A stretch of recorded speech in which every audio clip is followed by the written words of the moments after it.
Hello नमस्कार साथियों।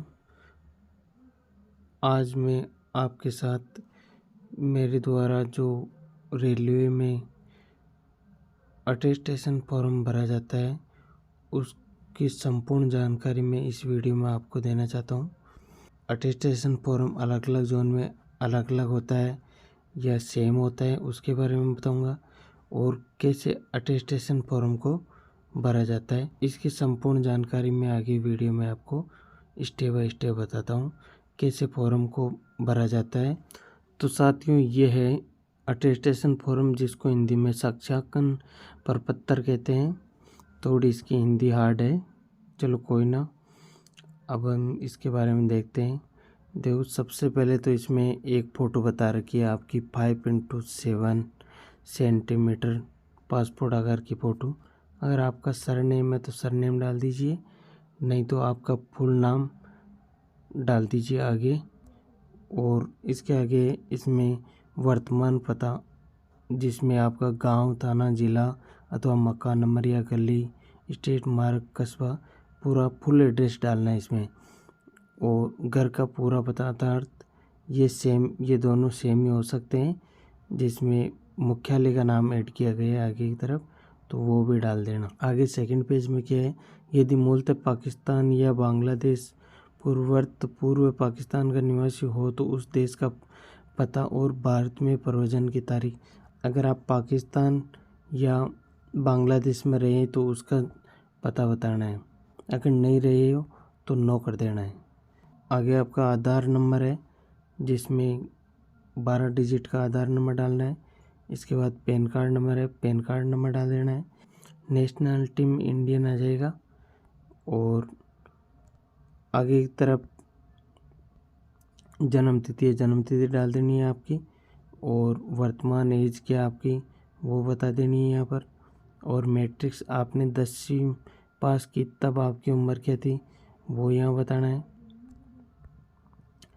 अब आगे 8 नंबर पॉइंट में लिख रखा है कि जन्म स्थान किस जिले एवं राज्य में स्थित है। आपका जन्म कहाँ हुआ, वो कौन से ज़िले में स्थित है और कौन से राज्य में स्थित है, तीनों चीज़ बतानी है। आप किस ज़िले और राज्य के हैं वो बताना है आगे। और आपके पिता मूलतः किस ज़िले और राज्य के हैं, आपके पिताजी का एड्रेस बताना है। इसके आगे आपका धर्म आ गया। अगर आप हिंदू है तो हिंदू डाल दीजिए, मुस्लिम है तो मुस्लिम डाल दीजिए, ईसाई है तो ईसाई डाल दीजिए, बौद्ध है तो बौद्ध डाल दीजिए। इसके आगे 9 नंबर पॉइंट में बी में है, क्या आप अनुसूचित जाति या अनुसूचित जनजाति अन्य पिछड़ा वर्ग के सदस्य हैं, हाँ अथवा नहीं में उत्तर देना है। तो हाँ, तो यहाँ हाँ लिख के, और आगे अगर आप ओबीसी में है तो ओबीसी डाल दीजिए, और एससी है तो एससी डाल दीजिए। 10 नंबर पॉइंट में बता रखा है कि पिछले 5 वर्षों में 1 वर्ष से अधिक समय तक जहाँ जा रहे हैं उन स्थानों का विवरण देना है आपको। वो भी कब, जब आप 21 साल के हो चुके हो, उसके पश्चात जहाँ जा रहे उसका विवरण देना है। इसमें कब से कब तक रहे, आपका स्थान कौन सा है रहने वाला, उसके बारे में फुल एड्रेस बताना है, जो जो यहाँ बता रखा है, ज़िला, मकान नंबर, गांव, थाना, और यहाँ ज़िला मुख्यालय भी बताना है, कौन से ज़िले में रहे थे।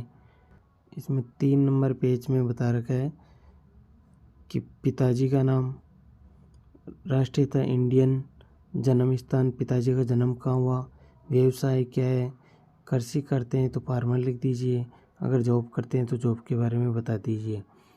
डाक का वर्तमान पता जहाँ आप रहते हैं वहाँ का पता दे दीजिए।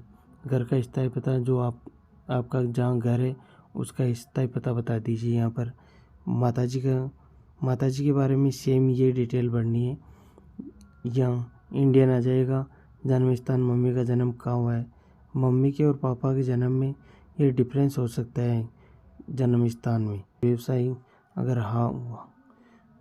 हाउस वाइफ है तो हाउस वाइफ लिख दीजिए, नहीं तो अगर किसी सरकारी कर्मचारी पद पे है तो वो डाल दीजिए। और वही पता दोनों में सेम ही है। इसके आगे अगर आपकी शादी हुई है तो पत्नी का नाम डाल दीजिए, या पति हो तो पति का नाम डाल दीजिए। इंडियन यहाँ लिख दीजिए। जन्म स्थान, पत्नी का जन्म स्थान या पति का जन्म स्थान। उसका व्यवसाय क्या है उसके बारे में यहाँ डाल दीजिए। डाक का पता यहाँ डाल दीजिए और घर का स्थायी पता लास्ट में डाल दीजिए। इसके आगे 12 नंबर पॉइंट में बता रखा है कि अगर आपके पुत्र या पुत्री विदेश में रहते हैं, पढ़ाई कर रहे हैं, तो उनके बारे में विवरण देना है। मेरे ख्याल से तो कोई मुश्किल ही होगा जिसके बच्चे इतने बड़े हो गए हों और वो विदेश में पढ़ाई कर रहे हों। इसके आगे 13 नंबर पॉइंट में बता रखा है कि आपने 15 वर्ष के बाद किस स्थान पे, किस स्कूल में, किस कॉलेज में कितने वर्ष तक शिक्षा प्राप्त की, उसके बारे में पूरा विवरण देना है। यहाँ पूरा स्कूल का पता लिखना है, प्रवेश की कब से कब तक आप रहे उस स्कूल में, जैसे कि 10वीं आपने कब से कब तक की, और परीक्षा उत्तीर्ण करने की यानी कि जो 10th की है तो 10th लिख दीजिए। और इसके बाद अगर 12th की है तो 12th लिख दीजिए 15 साल के बाद। और अगर आपने कॉलेज की डिग्री प्राप्त की तो उसके बारे में लिख दीजिए यहाँ। और अगर आपने RSCIT कर रखा है तो वो भी डाल दीजिए, अगर BTech कर रखा है तो वो भी डाल दीजिए। इसमें आप सभी प्रकार की 15 साल के बाद जो भी शिक्षाएं ग्रहण किए उसके बारे में बता सकते हैं। इसके आगे हम 4 नंबर पेज में बात करते हैं। तो इसमें बता रखा है कि क्या आप केंद्र सरकार अथवा राज्य अथवा किसी अर्ध सरकारी अथवा सरकारी अथवा स्वायत्त निकाय, सार्वजनिक उपक्रम अथवा निजी फर्म अथवा संस्थान में काम करते हैं अथवा कभी काम किया है तो उसके बारे में पूरा विवरण देना है। प्राइवेट का तो कोई खास नहीं है, अगर आप सरकारी नौकरी पहले कर रहे थे तो उसके बारे में ज़रूर बताइए। यहाँ पर कब से कब तक किस पद पे रहे थे, और नियोजन का पूरा नाम पूरा पता लिखना है। यहाँ पर एड्रेस समेत पिछली सेवा छोड़ने का यह कारण बताना है कि मैंने इस कारण ये सर्विस में छोड़ रहा हूँ। 14 नंबर पॉइंट में बता रखा है यदि पिछली नौकरी भारत सरकार, किसी राज्य सरकार, भारत सरकार अथवा राज्य सरकार स्वामित्व है नियंत्रणाधीन किसी उपक्रम, स्वायत्त निकाय, विश्वविद्यालय, स्थानीय निकाय में की थी। अगर आपने पिछली नौकरी इन निकायों में की है तो उसके बारे में हाँ कर दीजिए, नहीं तो इस पर नो पे टिक कर दीजिए। इसके आगे 15 नंबर पॉइंट में देखो, इसमें आपको सही सही बताना पूरा। कभी आपको हिरासत में लिया गया, अगर लिया गया तो हाँ, नहीं तो ना। और क्या आप कभी गिरफ्तार किए गए तो इसमें भी हाँ ना बताना है, पूरा काटना है ऐसे। 5 नंबर पेज में क्या आप पर कभी कोई अभियोग लगाया गया, आपके विरुद्ध किसी आपराधिक प्रकरण में अर्थात किसी न्यायालय में आरोप चालान फाइल किया गया, अगर हाँ तो हाँ, नहीं तो इसमें भी ना पे टिक लगाना है। और आगे क्या इस अटेस्टेशन फॉर्म को भरते समय किसी न्यायालय में आपके विरुद्ध कोई आपराधिक मामला लंबित है, इसमें भी हाँ और नहीं में जवाब देना है।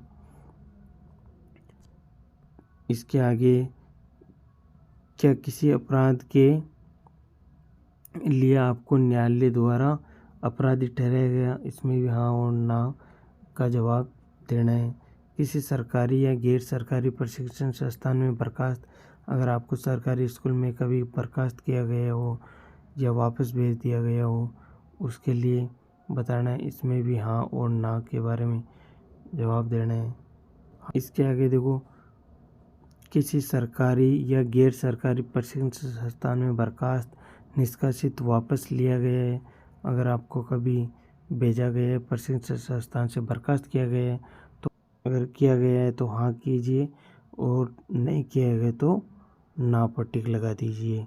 इसके आगे क्या किसी विश्वविद्यालय अथवा किसी अन्य शैक्षणिक प्राधिकरण संस्थान द्वारा आपको निष्कासित किया गया है, अगर निष्कासित किया गया है तो हाँ पर टिक लगा दीजिए, नहीं तो ना पर टिक लगा दीजिए। इसके आगे क्या आपको कभी किसी लोक सेवा आयोग, कर्मचारी चयन आयोग द्वारा अपनी किसी भी परीक्षा चयन से वंचित, अपात्र घोषित किया गया है, अगर किया गया है तो हाँ पर नहीं तो ना पर टिक लगा दीजिए। इसके आगे 15 नंबर पॉइंट में यही बताया गया है, यदि उपरोक्त में से किसी भी प्रश्न का उत्तर हाँ में है तो उस मामले गिरफ्तारी, हिरासत, जुर्माना, दोष सिद्ध सजा आदि और या न्यायालय या विश्वविद्यालय शैक्षणिक प्राधिकरण आदि में इस साक्ष्यकरण प्रपत्र को भरते समय लंबित मामलों की प्रकृति का पूर्ण विवरण दे। अगर आपको लिया गया है हिरासत में कभी भी ये जो ऊपर बताया गया है उसके बारे में अगर आपने आप पर टिक लगाया तो वहाँ उसके बारे में पूरा डिटेल में बताना है। इसके आगे यही बता रखा है कि कृपया इस साक्ष्यकरण प्रपत्र के ऊपर दी गई चेतावनी को भी देखें। चेतावनी जो दी गई ऊपर उस चेतावनी को सही से भरना है। इसके आगे प्रत्येक प्रश्न का विशिष्ट उत्तर हाँ और ना को टिक कर जो भी हो दे, मतलब सभी को टिक करके बताना है कि इसमें हाँ और इसमें ना, ऐसे टिक लगाना है, पूरा क्रॉसिंग करना है।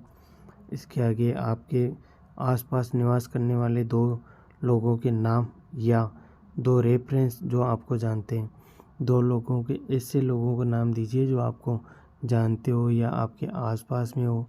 उनका पूरा एड्रेस बताना होता है यहाँ पर और उनके फ़ोन नंबर भी लिखवाते हैं। बाद में वो अगर इन्फॉर्मेशन उनसे लेना चाहते हैं तो ले सकते हैं। इसके आगे 6 नंबर पेज है, मैं प्रमाणित करता हूँ कि पूर्वोक्त सूचना मेरे अधिकतम ज्ञान एवं विश्वास के अनुसार सही और पूर्ण है। मुझे अच्छी तरह ज्ञान है कि इस प्रपत्र को भरते समय झूठी सूचना देने पर अथवा किसी महत्वपूर्ण तथ्य को छिपाने पर प्रशासन को मेरे नियुक्ति पत्र को रद्द करने का पूर्ण अधिकार होगा। उसके परिणाम स्वरूप मैं आपराधिक, सिविल, विधिक कार्रवाई के लिए जिम्मेदार होऊंगा। मुझे ऐसी किसी परिस्थिति का ज्ञान नहीं है जिसके कारण सरकार के अधीन नौकरी के लिए मेरी उपयोगिता को क्षति पहुँचे। यहाँ पे आपके हस्ताक्षर कर दीजिए और यहाँ पर जो आप डॉक्यूमेंट देते हो उस दिन की डेट लगा दीजिए और स्थान अगर आपका अजमेर हुआ, जैसे कि जयपुर जोन में 4 मंडलों में हुआ है तो उन मंडलों का जहाँ पर होता है उस जगह का स्थान का नाम डाल दीजिए या आपका घर का पते का भी स्थान डाल दीजिए। बाकी की जो ये कार्यालय द्वारा भरा जाना है, जो भी ये नियुक्ति का नाम, पदनाम और पूर्ण पता वो डालेंगे। इस तरह से आपको मैंने वीडियो में पूरी जानकारी दी है कैसे अटेस्टेशन फॉर्म को भरा जाता है और क्या काम में आता है अटेस्टेशन फॉर्म। अटेस्टेशन फॉर्म ये रेलवे में जो भी लड़के जॉइनिंग ले रहे हैं उनके लिए एक महत्वपूर्ण दस्तावेजों में से एक है। मुझे आशा है कि आपको वीडियो अच्छा लगा होगा, तभी आपने वीडियो को पूरा देखा है। इसके लिए बहुत बहुत धन्यवाद। और मेरे द्वारा दी गई जानकारी आपको कैसी लगी वो मुझे कमेंट बॉक्स में ज़रूर बताइए और चैनल को लाइक, शेयर एंड सब्सक्राइब जरूर करिए। जय हिंद, जय भारत।